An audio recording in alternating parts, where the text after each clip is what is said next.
తల్లి ఏవి నేర్పాలంటే పిల్లలకి? అంగలార్చే విద్య తల్లి పిల్లలకు నేర్పాలి. కన్నీళ్ళు విడుస్తూ ప్రార్థన చేయటం తల్లి పిల్లలకు నేర్పాలి. ప్రసవవేదన పడుతూ ప్రార్థన చేయటం తల్లి పిల్లలకు నేర్పాలి. దేవుని మనసు గెలుచుకునేటట్లుగా రోధిస్తూ ప్రార్థన చేయటం ఒక తల్లి తన పిల్లలకు నేర్పాలి. నేనంట విద్య నేర్పాలంటే ముందు ఆ విద్య తల్లికి వచ్చి ఉండాలిగా.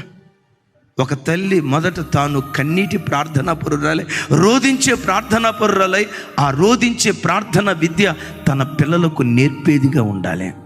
మన చిన్నకాలనీలో ఆరాధన జరిగే రోజుల్లో మన మందిరానికి వచ్చే దేవదత్తు బ్రదర్ ఉన్నాడా, వాళ్ళ ఇంటికి వెళ్ళాం విజిటింగ్కి. మాట్లాడుతా ఆ అన్న ఆ చెల్లి చెప్తున్నారు, అన్నయ్య మా పాప భలే ఏడుస్తూ ప్రార్థన చేస్తుంది అన్నయ్య, భలే కన్నీళ్ళు